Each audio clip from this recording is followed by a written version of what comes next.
सर्वांना नमस्कार आणि मेकॅनिकल डिझेलच्या ह्या मॉड्यूलमध्ये आपलं स्वागत आहे। ह्या व्हिडिओमध्ये आपण वाहनातून अल्टरनेटर काढणे, ते काढून टाकणे आणि साफ करणे, दोष तपासणे, नंतर अल्टरनेटरच्या मोटरिंग क्रियेचे एकत्रीकरण आणि शेवटी ते वाहनात बसवणे शिकणार आहोत।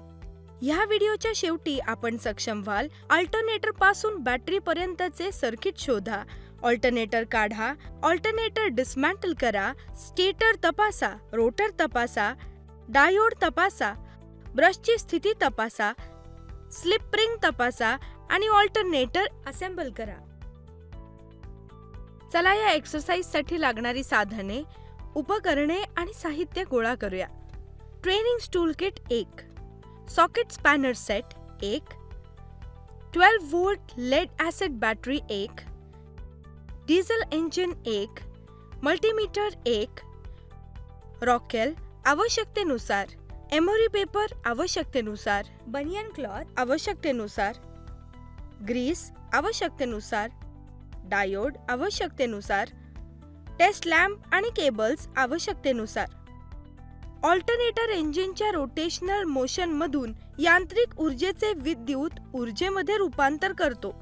ही विद्युत ऊर्जा डीसी मध्ये रूपांतरित केली जाते आणि वाहनाची बॅटरी चार्ज करण्यासाठी वापरली जाते। ती चार्ज राहते याची खात्री करून आणि इंजिन सुरू करण्यासाठी आणि इंजिन बंद असतानाही विद्युत प्रणाली सुरू ठेवते। अल्टरनेटर सर्किट ओळखणे। अल्टरनेटरच्या आउटपुट टर्मिनल पासून व्होल्टेज रेग्युलेटरच्या टर्मिनल ए पर्यंतचे सर्किट लोकेट करा। व्होल्टेज रेग्युलेटरच्या एफ टर्मिनल पासून अल्टरनेटरच्या फील्ड टर्मिनल पर्यंत फीडबॅक सर्किट शोधा।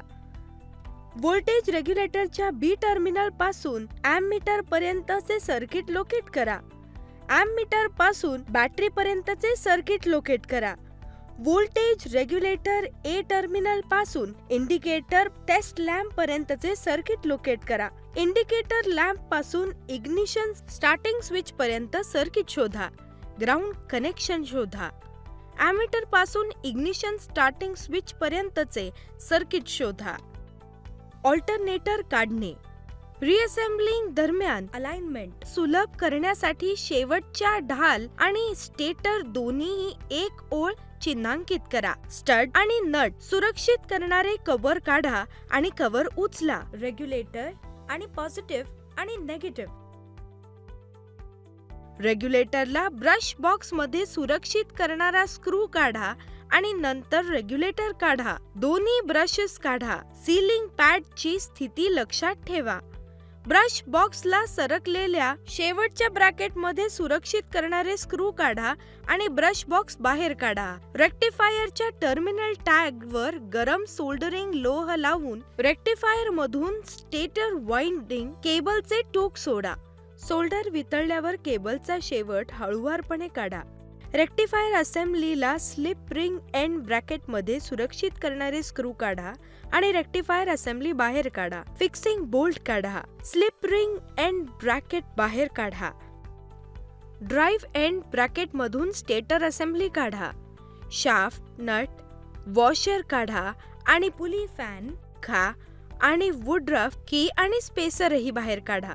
ड्राइव्ह एंड बोरिंग आणि रोटर असेंब्ली वेगळे करण्यासाठी आपल्या अंगठ्याने रोटर शाफ्टच्या टोकाला दाबा। स्वच्छता आणि तपासणी। ब्रशेस वगळता सर्व भाग रॉकेल आणि नायलॉन ब्रशने स्वच्छ करा। स्लिप रिंग बाईन एमरी पेपरने स्वच्छ करा आणि स्वच्छ चिंदीने पुसून टाका आणि गरज वाटली तर स्लिप रिंग रिप्लेस करून घ्या। करेक्ट डायमेन्शन साठी ब्रशेस चेक करा। मॅन्युफॅक्चरर स्पेसिफिकेशन प्रमाणे तपासणी करा आणि गरज वाटली तर स्लिप रिंग बदला। ब्रशचे स्प्रिंग टेन्शन तपासा आणि गरज वाटली तर तेही रिप्लेस करून घ्या। ड्राइव्ह एंड ब्रॅकेट आणि स्लिप एंड ब्रॅकेट वरती काही क्रॅक असेल तर बघून घ्या। स्टेटर मध्ये ओपन सर्किट साठी चाचणी। स्टेटर वाइंडिंग्सच्या कंटिन्युइटीला चेक करून घ्या। प्रथम कोणत्याही दोन स्टेटर वाइंडिंग्सना जोडल्यास 36 वॅट चाचणी दिव्यासह सिरीज मध्ये 12 वोल्ट बॅटरी मिळते। दिवा चमकला पाहिजे। चाचणीचा पहिला भाग समाधानकारक असल्यास बल्बच्या लेड्स पैकी एक स्टेटर मधील तिसऱ्या लेडवर स्थानांतरित करा। चाचणी दिवा चमकला पाहिजे. वाइंडिंग्सचे कोणतेही नुकसान किंवा जळजळ किंवा जास्त गरम झाल्यास स्टेटर असेंब्लीचे नूतनीकरण करा. डिजिटल मल्टीमीटरला कंटिन्युटी मोड करा. ते स्टेटर लिड्स मध्ये एक एक करून ठेवा आणि मल्टीमीटर मध्ये बीप आवाज येत असल्याची खात्री करा. आवाज आला नाही तर स्टेटर डिफेक्टिव्ह किंवा ओपन सर्किट आहे. स्टेटर मध्ये शॉर्ट सर्किटसाठी चाचणी. स्टेटर लॅमिनेटर्स आणि 3 स्टेटर पैकी प्रत्येक एक एक करून लीड असलेल्या सिरियल 220 व्होल्ट्स 15 वॅट चाचणी दिव्याला जोडून स्टेटर वाइंडिंग्सचे इन्सुलेशन तपासा. दिवा पेटू नये. जर चाचणी दिवा चमकत असेल तर स्टेटर वाइंडिंग सदोष आहे त्याचे नूतनीकरण करा. डिजिटल मल्टीमीटरला कंटिन्युटी मोड मध्ये सेट करा. ते स्टेटर लिड्स आणि लॅमिनेशन दरम्यान ठेवा आणि बीप आवाज होणार नाही याची खात्री करा. बीप आवाज असल्यास स्टेटर सदोष असा निष्कर्ष काढा. रोटरमध्ये शॉर्ट सर्किटसाठी चाचणी. सर्किट मधील 220 व्होल्ट 15 वॅट चाचणी दिव्यासह 220 व्होल्ट AC मेनशी जोडून रोटर वाइंडिंग इन्सुलेशन तपासा. स्लिप रिंग आणि रोटर बॉडी ह्यापैकी एक दरम्यान दिवा पेटू नये. जर दिवा चमकत असेल तर रोटर वाइंडिंग सदोष आहे आणि रोटर असेंब्लीला नूतनीकरणाची गरज आहे. आपण मल्टीमीटर देखील वापरू शकता. मल्टीमीटरला सातत्य मोड मध्ये सेट करा आणि स्लिप रिंग रोटर बॉडी दरम्यान ठेवा. बीप आवाज होणार नाही याची खात्री करा. असे झाल्यास रोटर वाइंडिंग सदोष आहे ते रिवाइंड करा. रोटर वाइंडिंग मध्ये ओपन सर्किटसाठी चाचणी.